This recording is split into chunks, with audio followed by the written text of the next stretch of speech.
Iran যুক্তরাষ্ট্র ছাপিয়ে গোটা মধ্যপ্রাচ্যে ছড়িয়ে পড়ছে যুদ্ধ। হরমুজের পর উত্তেজনার কেন্দ্রে লোহিত সাগর, বাব এল মানদেব। মধ্যপ্রাচ্যে একের পর এক মার্কিন ঘাঁটি গুড়িয়ে দিচ্ছে ইরান। জর্ডানের পর এবার কুয়েতে হামলা চালালো তেহরান। গুড়িয়ে দেয়া হয় তিনটি F-35 যুদ্ধবিমান। নতুন প্রতিরক্ষা জোট তৈরি করল সৌদি আরব। বাংলাদেশ, পাকিস্তান, কাতার সহ সদস্য 14 দেশ। জোটে ঢুকতে রাজি হয়নি আরব আমিরাত, ওমান। গাজার গণহত্যা ইস্যুতে এবার জড়ালো ভারতের নাম। দিল্লির সরবরাহ করা অস্ত্র সরঞ্জাম ব্যবহার করে হামলা চালাচ্ছে তেল আবিব, অ্যামনেস্টি ইন্টারন্যাশনালের প্রতিবেদন। আন্তর্জাতিক গ্রেপ্তারি পরোয়ানা নিয়ে নেতানিয়াহুর বিস্ফোরক মন্তব্য। ইসরায়েলি প্রধানমন্ত্রীকে বিদেশে আটকের চেষ্টা করলেই নেমে যাবে স্পেশাল ফোর্স। ক্ষোভ ঝাড়লেন মামদানির ওপর।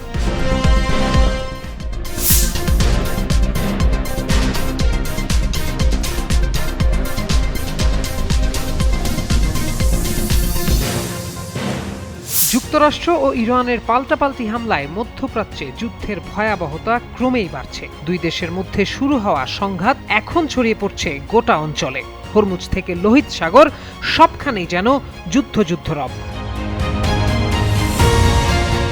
সবশেষ বুধবার রাতে ইরানের কেশম দ্বীপের দুটি আবাসিক বাড়ি লক্ষ্য করে বাংকার বাস্টার বোমা নিক্ষেপ করে যুক্তরাষ্ট্র। এতে একই পরিবারের 3 জন নিহত হন। এছাড়া হামলায় জানজেন প্রদেশে আইআরজিসির 3 সদস্যও নিহত হন। জবাবে বৃহস্পতিবার সকালে আইআরজিসির এয়ারোস্পেস ফোর্স জর্ডানের আল আজরাক বিমান ঘাঁটিতে বেশ কয়েকটি ব্যালিস্টিক ক্ষেপণাস্ত্র নিক্ষেপ করে। এতে 3টি মার্কিন F-35 যুদ্ধ বিমান সম্পূর্ণ ধ্বংসের পাশাপাশি বেশ কয়েকজন মার্কিন কর্মকর্তা ও রক্ষণাবেক্ষণ কর্মী নিহত হয়েছেন। এদিকে লোহিত সাগর উপকূলে সৌদি আরবের গুরুত্বপূর্ণ তেল স্থাপনায় হামলার দাবি করেছে ইয়েমেনের বিদ্রোহী গোষ্ঠী। গোষ্ঠীটি গুরুত্বপূর্ণ বাব আল মানদেব প্রণালী দিয়ে চলাচলে সৌদি আরবের ওপর আগেই নৌ অবরোধের ঘোষণা দিয়েছিল। এমন পরিস্থিতিতে নিরাপদ নৌ চলাচলের উদ্দেশ্যে 14 দেশ নিয়ে এরই মধ্যে একটি প্রতিরক্ষা জোট তৈরি করেছে সৌদি আরব। এছাড়া সপ্তাহের শুরুর দিকে সৌদি আরব অভিযোগ করে ইরাকের ইরান সমর্থিত মিলিশিয়ারা টানা 2 দিন ধরে তাদের তেল স্থাপনাগুলোতে ড্রোন হামলা চালিয়েছে, যার জবাবে ইরাকের বিভিন্ন ঘাঁটিতে যুক্তরাষ্ট্র ও সৌদির যৌথ হামলায় অন্তত 20 জন মিলিশিয়া যোদ্ধা ও 6 জন ইরানি উপদেষ্টা নিহত হন। অপরদিকে গত বুধবার মিশরের ভূমধ্যসাগরীয় বন্দর দামিয়েত্তায় একটি অজ্ঞাত ড্রোন হামলায় 2টি প্রাকৃতিক গ্যাসবাহী জাহাজে আগুন লেগে যায়, যার মধ্যে একটি মার্কিন মালিকানাধীন ভাসমান গ্যাস সংরক্ষণাগারও ছিল। মধ্যপ্রাচ্য যুদ্ধে যুক্তরাষ্ট্রের ঘনিষ্ঠ দেশ হিসেবে পরিচিত মিশর কোনো হস্তক্ষেপ না করলেও দামিয়েত্তায় সংঘটিত হামলার পর অঞ্চলে নতুন করে উত্তেজনা তৈরি হয়েছে। অন্যদিকে ক্যাসপিয়ান সাগরে ইরানের একটি বাণিজ্যিক জাহাজে হামলা চালিয়েছে ইউক্রেন। এতে 1 জন নাবিক নিহত ও আরেকজন আহত হয়েছেন। ইউক্রেনের প্রেসিডেন্ট ভলোদিমির জেলেনস্কির দাবি, রাশিয়া মধ্যপ্রাচ্যে নজরদারির জন্য সংগ্রহ করা স্যাটেলাইট তথ্য ইরানের কাছে সরবরাহ করছে, যাতে অঞ্চলটিতে তেহরানের হামলা চালাতে সুবিধা হয়। এই হামলাকে বৈরী ও অপরাধমূলক আখ্যা দিয়েছে তেহরান। মধ্যপ্রাচ্য পরিস্থিতির এই মুহূর্তের সামগ্রিক চিত্র বিশ্লেষণে বোঝা যায়, প্রথমে শুরু হওয়া একমুখী যুদ্ধটি এখন পরিণত হচ্ছে বহুমুখী যুদ্ধে, যেখানে জড়িয়ে আছে ক্ষমতা প্রদর্শন, পূর্বশত্রুতা কিংবা ভবিষ্যৎ স্বার্থ। আন্তর্জাতিক বিভিন্ন গণমাধ্যমে বিশ্লেষকরা বলছেন, চলমান সংঘাত এর মধ্য দিয়ে আরও বিস্তৃত হওয়ার আশঙ্কা তৈরি হয়েছে। বর্তমান আকাশ যুদ্ধের অন্যতম সেরা প্রযুক্তি F-35 যুদ্ধবিমান। রাডারের নজর এড়িয়ে নিখুঁত অপারেশনের ক্ষমতার কারণে এটি আধুনিক সামরিক ইতিহাসের অন্যতম সেরা প্রযুক্তির মর্যাদা পেয়েছে। একই সঙ্গে আকাশ, মাটি ও সাইবার স্পেসে আক্রমণ করার অসাধারণ দক্ষতা তার। বিশেষ করে প্রতিপক্ষের বিমান আকাশে আসার আগেই এর অত্যাধুনিক কম্পিউটার সিস্টেম দূর থেকেই তাকে শনাক্ত করে মিসাইল ছুড়ে ধ্বংস করে দিতে পারে F-35। F-35 এর দাম আকাশ ছোঁয়া। বাংলাদেশি মুদ্রায় একটি বিমান কিনতে প্রায় 1000 কোটি টাকা খরচ হয়। অত্যাধুনিক এই যুদ্ধ বিমান কেনার জন্য আমেরিকার কাছে ধর্ণা দিচ্ছে সমর শক্তিতে শীর্ষস্থানে থাকা অনেক দেশ। এবার মার্কিনীদের গর্ব, সেই F-35 এর 3টি যুদ্ধবিমান ভূপাতিত করেছে ইরান। জর্ডানে মার্কিন বিমান ঘাঁটি আল আজরাকে ইরানের হামলায় প্রাণহানি ও ব্যাপক ক্ষয়ক্ষতি হয়েছে।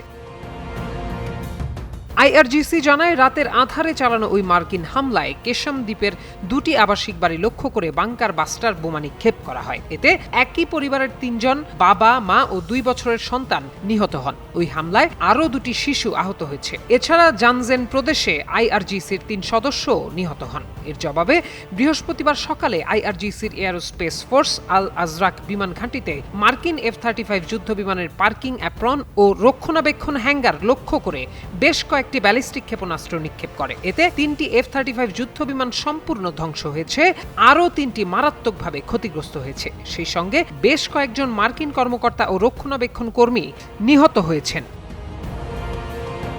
আইআরজিসি বলেছে ইসলামী ভূখণ্ড থেকে সর্বশেষ মার্কিন দখলদারকে বিতাড়িত না করা পর্যন্ত মার্কিন বাহিনীর বিরুদ্ধে তাদের এ অভিযান অব্যাহত থাকবে। প্রত্যয় দাস, যুগান্তর নিউজ। লোহিত সাগর, বাব এল মান্দেব প্রণালী এবং এডেন উপসাগরে অবাধ নৌ চলাচল ও বাণিজ্যিক নিরাপত্তা নিশ্চিতে সৌদি আরবের উদ্যোগে 14টি দেশের সমন্বয়ে একটি সামরিক সামুদ্রিক জোট গঠিত হয়েছে। মাল্টিন্যাশনাল মেরিটাইম ডিফেন্স অ্যালায়েন্স নামের এই জোটের লক্ষ্য হল বৈশ্বিক বাণিজ্য ও জ্বালানি সরবরাহের জন্য গুরুত্বপূর্ণ পথ রক্ষা করা।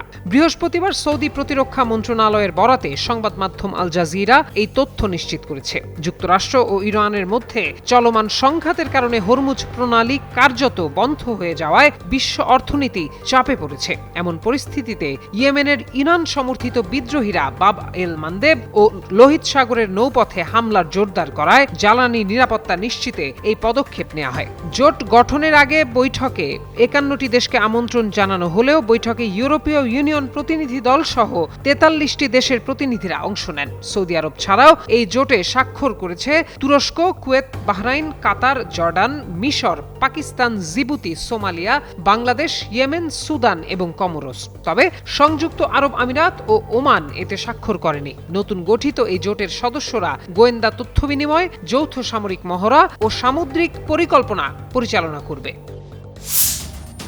অস্ত্র, গোলাবারুদ কখনো কারো দোষ বুঝে আক্রমণ করে না, তাদের পথ দেখায় মানুষই। তাই যুদ্ধের পরিণতি সবসময় ভয়াবহ। এতে যেমন সামরিক কর্মীদের প্রাণ ঝরে, তেমনি মৃত্যুর মুখোমুখি হতে হয় নিরীহ সাধারণ মানুষদেরও, বাদ যায় না নারী, এমনকি শিশুরাও। এরই এক ভয়ঙ্কর উদাহরণ ফিলিস্তিনের গাজা অঞ্চল। 2023 সালের 7 অক্টোবর থেকে শুরু হওয়া ইসরায়েলি হামলায় অঞ্চলটিতে এখন পর্যন্ত 73,000-এরও বেশি মানুষ নিহত ও 1,74,000-এরও বেশি মানুষ আহত হয়েছে বলে জানিয়েছে অঞ্চলটির স্বাস্থ্য মন্ত্রণালয়। এবার এই গাজায় হামলা নিয়ে সামনে এসেছে চাঞ্চল্যকর তথ্য। জানা গেছে ফিলিস্তিনি উপত্যকাটিতে ইসরায়েলের চলমান হামলায় অস্ত্র ও সামরিক সরঞ্জাম সরবরাহ পাঠাচ্ছে ভারত। মানবাধিকার সংস্থা অ্যামনেস্টি ইন্টারন্যাশনালের এক প্রতিবেদনে বলা হয়েছে এসব অস্ত্র ফিলিস্তিনিদের বিরুদ্ধে ব্যবহার হচ্ছে, তবুও ভারত সরবরাহ বন্ধ করেনি। বৃহস্পতিবার প্রকাশিত এক প্রতিবেদনে এ তথ্য জানায় অ্যামনেস্টি। প্রতিবেদনে বলা হয় 2023 সালের 7 অক্টোবর থেকে 2026 সালের মাঝামাঝি পর্যন্ত ভারত থেকে ইসরায়েলে পাঠানো 2,596টি অস্ত্র, গোলাবারুদ, যন্ত্রাংশ ও সামরিক সরঞ্জামের চালান বিশ্লেষণ করেছে তারা। প্রতিবেদন অনুযায়ী ভারতীয় কোম্পানিগুলো ইসরায়েলের সামরিক সরবরাহকারীদের কাছে অন্তত 3,90,516টি ছোট অস্ত্রের যন্ত্রাংশ, 5,64,970টি বিস্ফোরক অস্ত্রের উপাদান, যার মধ্যে ড্রোনের ওয়ারহেড ও আর্টিলারি শেলের খোল অন্তর্ভুক্ত, এবং 298টি সামরিক যানবাহনের উপাদান সরবরাহ করেছে। অ্যামনেস্টির দাবি, বাণিজ্যিক চালানের তথ্য বিশ্লেষণ করে তারা নিশ্চিত হয়েছে যে এসব পণ্য ইসরায়েলের বিভিন্ন প্রতিরক্ষা প্রতিষ্ঠানে পৌঁছেছে, যেগুলো পরে দেশটির সেনাবাহিনীর কাছে সরবরাহ করা হয়, যা দিয়ে গাজায় চালানো হয় গণহত্যা। এর আগে আল জাজিরাও ভারতের কাস্টমসের 91টি রপ্তানি নথি সংগ্রহ করে, যেখানে 2024 সালে ইসরায়েলে বোমা ও গ্রেনেড সংক্রান্ত যন্ত্রাংশ রপ্তানির তথ্য পাওয়া যায়। এসব চালানের ক্রেতাদের মধ্যে ছিল ইসরায়েলের প্রতিরক্ষা প্রতিষ্ঠান Rafael advance defence systems, IMI systems limited ও MCT ম্যাটেরিয়ালস। অ্যামনেস্টি ইন্টারন্যাশনালের মহাসচিব অ্যাগনেস ক্যালামার্ড বলেন, গাজায় কি ঘটছে তা বিশ্ব প্রতিদিন দেখছে। এরপরও ভারত ইসরায়েলের সামরিক ও প্রতিরক্ষা খাতকে সমর্থন দিয়ে যাচ্ছে। তিনি আরও অভিযোগ করেন, ভারত শুধু অস্ত্র রপ্তানি নিয়ন্ত্রণে ব্যর্থই নয়, বরং ইসরায়েলের সঙ্গে প্রতিরক্ষা সহযোগিতা আরও গভীর করেছে। Stockholm international piece research institute SIPRI এর তথ্য অনুযায়ী 2020 থেকে 2025 সালের মধ্যে ইসরায়েলের মোট অস্ত্র রপ্তানির 29% গেছে ভারতে, যা দেশটিকে ইসরায়েলের অন্যতম বৃহৎ প্রতিরক্ষা ক্রেতায় পরিণত করেছে। একই সময়ে ভারতের অস্ত্র আমদানির 15% এসেছে ইসরায়েল থেকে। প্রত্যয় দাস, যুগান্তর নিউজ। যুক্তরাষ্ট্রের নিউ ইয়র্ক সিটির মেয়র জোহরান মামদানি সম্প্রতি আন্তর্জাতিক অপরাধ আদালত আইসিসি কর্তৃক নেতানিয়াহুর বিরুদ্ধে জারি করা গ্রেপ্তারি পরোয়ানা বাস্তবায়নের জন্য মার্কিন ফেডারেল সরকারের প্রতি আহ্বান জানান। এবার যুক্তরাষ্ট্র সফরে এসে মামদানির সেই আহ্বানের প্রতিক্রিয়া জানিয়েছেন ইসরায়েলের প্রধানমন্ত্রী। মার্কিন সিনেটর লিন্ডজে গ্রাহামের শেষকৃত্য অনুষ্ঠানে যুক্তরাষ্ট্র সফরকালে গ্রেপ্তারি পরোয়ানার বিষয়ে ফক্স নিউজকে দেয়া এক সাক্ষাৎকারে নেতানিয়াহু জানান, যুদ্ধাপরাধের অভিযোগে গ্রেপ্তার হওয়ার আশঙ্কাকে ভয় পান না তিনি। দাবি করেছেন, বিদেশে তাকে গ্রেপ্তারের কোনো চেষ্টা চালানো হলে তা ঠেকানোর জন্য ইসরায়েলের বিশেষ বাহিনী প্রস্তুত রয়েছে। নেতানিয়াহু বলেন, বিষয়টি আমাকে ভাবায়, তবে আমাদের স্পেশাল ফোর্স রয়েছে। আমি নিজেও তো 5 বছর ফোর্সে ছিলাম। এ সময় মামদানিকে উদ্দেশ্য করে তিনি বলেন, আমি নিউ ইয়র্ক যাচ্ছি এবং এই ঘৃণা ছড়ানো নির্বাচিত কর্মকর্তার সামনে দাঁড়িয়েই সব সত্য বলবো। বিবি আরও অভিযোগ করেন, মামদানি নিউ ইয়র্কের একদল মানুষকে অন্যদের বিরুদ্ধে খেপিয়ে তুলছেন। তিনি মানুষদের নিউ ইয়র্কের ইহুদিদের বিরুদ্ধে উস্কে দিচ্ছেন। গ্রেপ্তারি পরোয়ানার কারণে নেতানিয়াহু এখন আন্তর্জাতিকভাবে একজন পরোয়ানাভুক্ত আসামি। ফলে যুক্তরাজ্য সহ আইসিসির 124টি সদস্য রাষ্ট্রের ভূখণ্ডে নেতানিয়াহু প্রবেশ করলে তাকে গ্রেপ্তার করতে আইনত বাধ্য থাকবে তারা। তবে যুক্তরাষ্ট্র আইসিসির সদস্য না হওয়ায় এই দেশে ভ্রমণে নেতানিয়াহুকে আটক করার কোনো সুযোগ নেই। এর আগে 2024 সালের নভেম্বরে আন্তর্জাতিক অপরাধ আদালত গাজায় যুদ্ধের কৌশল হিসেবে অনাহারকে ব্যবহার করা এবং বেসামরিক জনগোষ্ঠীর ওপর ইচ্ছাকৃতভাবে হামলা করার মতো যুদ্ধাপরাধের অভিযোগে নেতানিয়াহুর বিরুদ্ধে গ্রেপ্তারি পরোয়ানা জারি করে।